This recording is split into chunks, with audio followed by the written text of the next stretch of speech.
Hey guys, welcome back to my channel. If you're new here, my name's Ella and I talk about weird, creepy, unexplainable things on my channel. So if you are here, you're probably here for the title of this video, which is something I am super interested in actually. The Bennington Triangle. So if you've heard of the Bermuda Triangle, the Bridgewater Triangle, this is something just like that. It's basically this geographical triangle where a number of strange occurrences have taken place. Make sure before I start the video, you guys leave a like, subscribe, and turn on the post notifications, and let's just get right into the video. The Bennington Triangle is an area around Glastonbury Mountain in Vermont. Got its name from author Joseph A. Citro because of its similar characteristics to the Bridgewater Triangle in Massachusetts nearby. The triangle rose to fame through books talking about the weird things that happened here, and it's known as a place for a number of weird things like UFO sightings, Bigfoot sightings, and unexplained disappearances. And it is actually the last known location of 6 missing people. According to Native American tribes,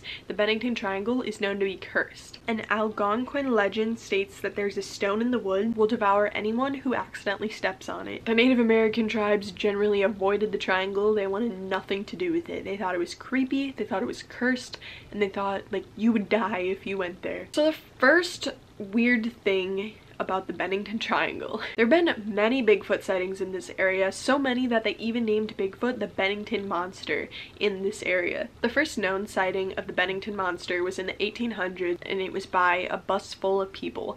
They basically saw these footprints that looked way too big to be human, and they were like, what is this? So they were looking at the footprints when their bus got completely knocked over by something, and the passengers described seeing 2 eyes, and it didn't look human. They described seeing a 6-foot tall, hairy, like ape-looking thing. So that was the first known sighting of the Bennington Monster. There are 6 reports of people going missing in this triangle. Some can be somewhat explained, and some not so much. The first person to go missing was a man named Carol Hedrick in 1943. He was on a hunting trip about 10 miles north of Glastonbury, and his body was found 3 days after he left. It was said to have been surrounded by these giant footprints, like very similar to the ones that the people on the bus had seen, and they determined the cause of death of being squeezed to death. I don't know how credible this is because, you know, it was so long ago. A lot of times like records of things, it can get changed, they can be just like not even written down, so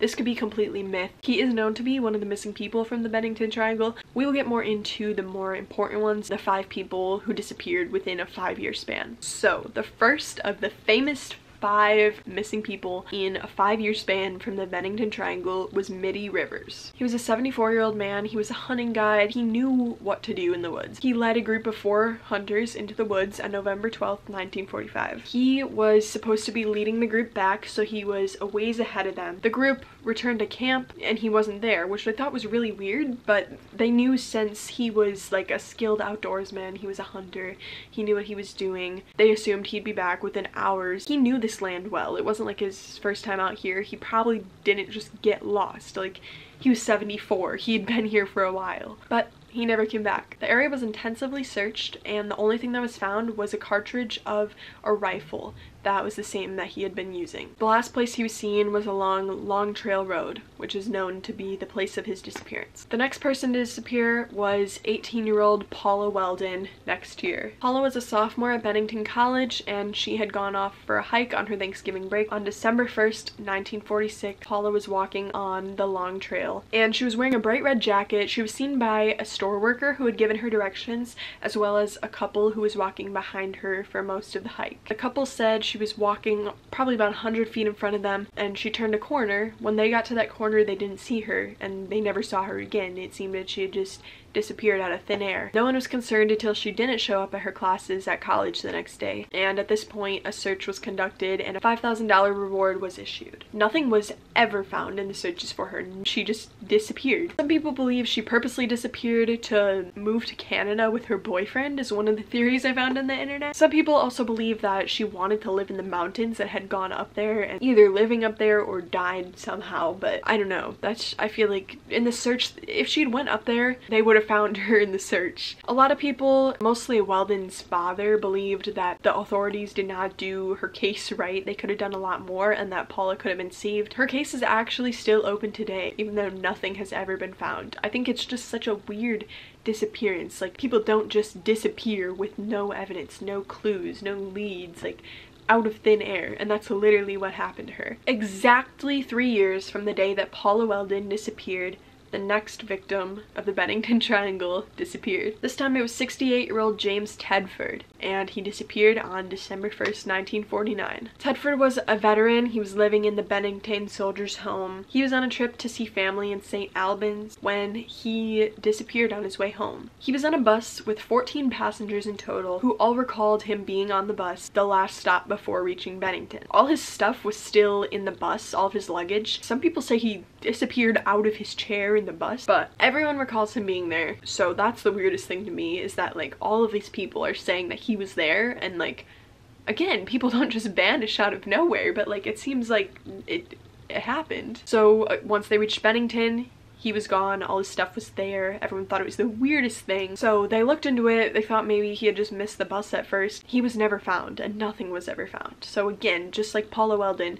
nothing. All 3 victims at this point, it's really been nothing. The next person to go missing was Paul Jepson, who is an 8-year-old boy. On October 12th, 1950, he was with his mom in their car, and she had left for about an hour to go tend to some pigs that she was a caretaker for. So he was playing in the back of the truck. She thought it would be fine, but when she got back, he was gone. She briefly searched around and she did not find him, so she called the police and he was reported as a missing person. There was a huge search conducted again, and dogs were actually brought in this time. Since it was an 8-year-old boy, people were like concerned, and they actually did catch his scent, but it was lost on the way up the Glastonbury Mountain. The last place his scent was trackable was along the same place that Paula Weldon disappeared. So all of these are kind of like somewhat related, even though there's really no like solid evidence. Some people believe he could have been abducted, since he was just sitting there on his own for about an hour, and that's really the mystery of this case. We'll never know, since he was alone for an hour. It could have been really easy for someone to just see him and pick him up and get away with it. Jepson's father actually says that he was talking about mountains for the days and weeks before his disappearance, and he thinks he was lured into the mountains by like some like paranormal or like the nature, and he thinks he went in to go check something out and never found his way back out and disappeared. The 5th person in this disappearance saga happened only 16 days later. On October 28th, 1950, 53-year-old Frida Langer went on a hike. She was camping with her family out in the woods, and her cousin were on this hike, and she had slipped and fell in this creek and she got her clothes wet. So she told her cousin if he would just wait, she would go back, change her clothes, and they could continue the hike. And Frida headed back to camp, but he says she never returned. Her cousin was concerned after a while, obviously, when she didn't return, so he went back to the camp where Frida's husband should have been, and he said he hadn't seen her since they left for the hike. So at this point, they were obviously really worried. Supposedly she knew the land pretty well, so for her to get lost, again, it would have been kind of surprising. So again, another search was conducted, nothing was found. The thing that makes this case stand out is that 7 months later, on May 12th, 1951, Frida's body was actually found. It was found in an area that was previously searched. So whether someone just dropped it back there, or you know, nature did its thing and moved it somehow, you know, whatever happened, her body was found, but there was no way to determine the cause of death since she was so decomposed. It was 7 months later, so not much could really be done with her remains. So this was the last disappearance, and there's really nothing to tie these cases together except for the weirdness of nothing being found and them all being, you know, in the same area in the same time period. Another thing that could tie this together is that the last time of day that all victims were seen was between 3 p.m. and 4 p.m. and all of their disappearances took place in October, November, or December. Yeah, so there's not a lot of solid evidence to connect to these cases. One theory that people actually have about the Bennington Triangle is that it was a serial killer who had killed these 5 people. However, there's a lot to contradict this, because usually serial killers will have a specific type of person that they want to target. Usually an age group, you know, gender. There's certain demographics that they want their victims to fit before killing them, and all of these people were so different. The ages, the genders, the, you know, where they came from. No one was close in age, no one was the same, no one fit the same criteria. So it's hard to believe that a serial killer really could have done this too and gotten away with all of it. What are you doing with their bodies? Like, no one ever saw you. So I don't believe in the serial killer theory. Another theory is that the victims were killed by some kind of wildlife, possibly like a bobcat, but bobcats aren't really known to be violent towards humans in most cases, and like no bodies ever turned up. Some people also bring back the theory of the Bennington Monster. So like I said at the beginning of this video, this area is actually cursed according to Native American tribes, and they see the Bennington Triangle as like a window to the other side or the paranormal. And then the scientific explanation is that there's a lot of confusing wind patterns in this area. Scientists have said they can make it really easy for people to get confused and lost, even if you do know the area well. So that could explain why, you know, the people like Frida or the hunter, why they couldn't find their way out when they are supposed to know this land so well. But I guess for me, like, even if they have gotten lost, like, what happened to their bodies then? There's also been some UFO sightings here. People report seeing strange lights, seeing weird noises, and like seeing flying things, which they take to be UFOs. The Bennington Triangle has received a lot of media attention, and it's been on shows such as Weird or What and Most Terrifying Places in America.